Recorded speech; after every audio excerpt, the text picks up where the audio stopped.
خوشی سے آئے نہ اپنی خوشی گئے. تیرے ملک الموت کا مقابلہ تو ہم کر نہیں سکتے، اور تیرے جیسی کلی طاقت کے غضب کا سامنا ہماری اوقات کیا؟ آخر اتنی سختی کر کیوں رہا ہے؟ جو قیامت کا دن اتنا سخت ہے، میں نے اللہ سے پوچھا ہے معبود اتنا بتا دے اس سختی کرنے کا مقصد کیا ہے؟ جواب آیا یسألونک عن النعیم، میں نے نعمت کے بارے میں سوال کرنا. پتہ چلا سختی اس لیے کر رہا ہے کہ اس نے ہم سے نعمت کے متعلق سوال کرنا. اب یہ نعمت کیا ہے جس کا جواب ہم نے دینا ہے؟ بسم اللہ الرحمن الرحیم.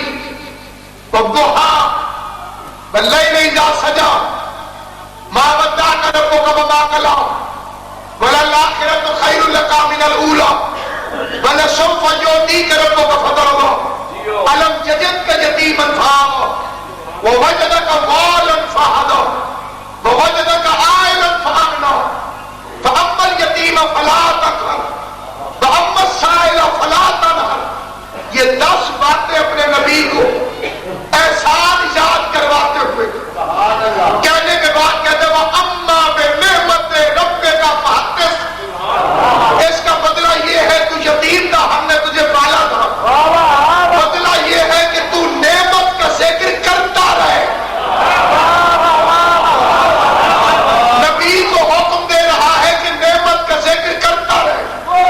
نماز ہم پر واجب کی ہے، اس میں سورہ الحمد واجب کی ہے، اس میں یہ لفظ واجب کیا ہے اہدنا الصراط المستقیم. ہمیں صراط مستقیم پر قائم رکھ. صراط الذین انعمت علیہم، جو ان لوگوں کا راستہ جنہیں تو نے نعمت عطا کی. نماز واجب ہے، نعمت والوں کا راستہ مانو. نبی کو حکم ہے نعمت کا ذکر کرتا رہے. قیامت کی سختی اس لیے کہ اس نے نعمت کے متعلق پوچھنا.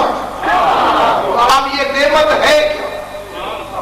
مسلمانوں نے نعمت کے 5 ترجمے کیے اور 5 ترجمے غلط. میں ایک ترجمے میں ایک فکر عرض کر دوں. انہوں نے نعمت کا پہلا ترجمہ کیا روٹی.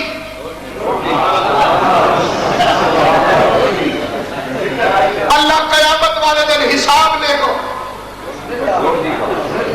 کتنی روٹی کھائی.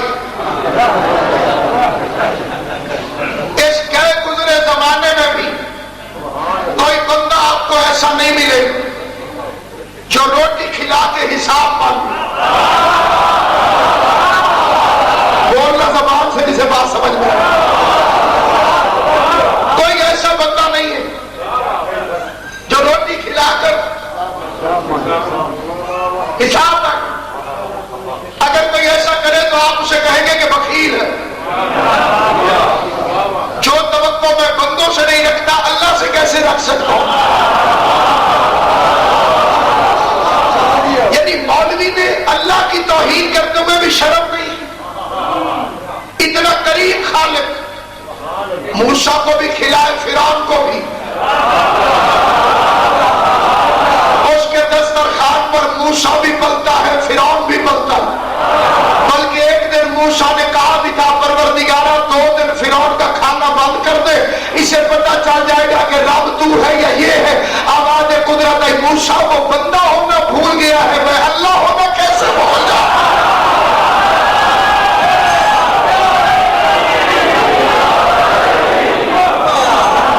اسے بندہ ہونا یاد ہے.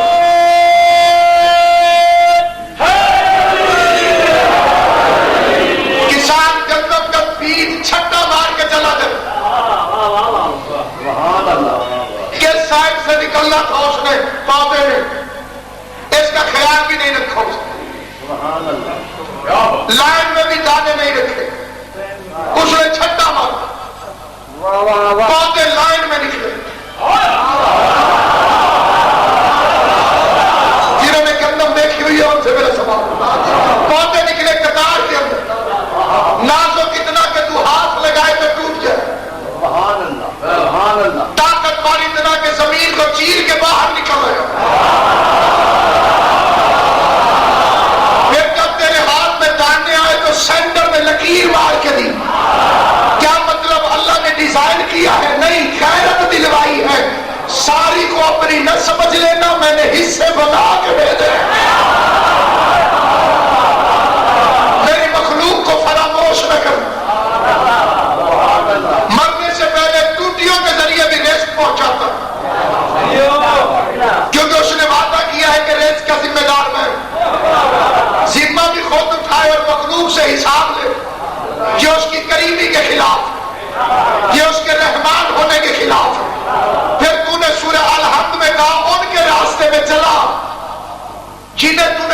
اگر نعمت کا مطلب روٹی ہے تو اللہ سے تو نے نعمت والوں کا راستہ مانگا. روٹی تو فرعون بھی کھاتا.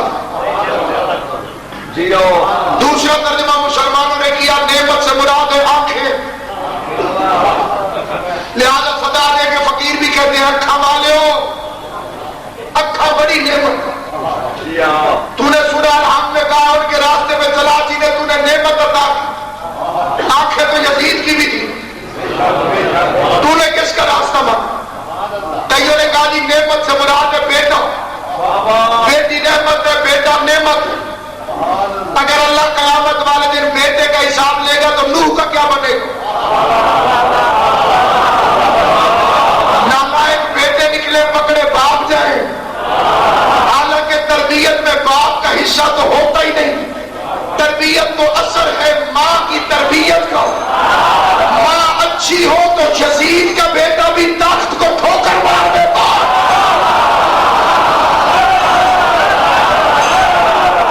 یزید جیسے لانتی کا بیٹا کہاں اور محب اہل بیت کہاں. اسے تخت کو ٹھوکر مار. اسے کہا میرا باپ بھی غلط تھا, میرا دادا بھی غلط تھا. آج اس کی قبر شام میں چومی جا رہی. اس کی قبر میں لکھا ہوا ہے ماوی صغیر, آگے بریکٹ میں لکھا ہوا ہے محب اہل بیت. علی سے یزید کا بیٹا بھی پیار کرے تو قبر باقی رہتی ہے.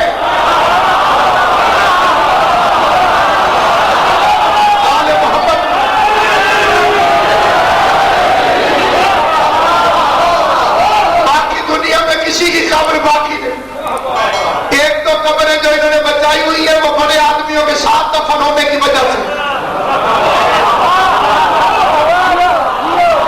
اور ان کے ذاتی ایڈریس کوئی نہیں. ایک مولوی نے مبلغ اعظم محمد اسماعیل سے کہا اسماعیل اللہ کا شکر ادا کر, حضور کے روزے کی جالیاں چومنے میں پابندی. قبلہ نے فرمایا میں شکر والی کون سی بات؟ اس نے کہا جی تم نے چومنا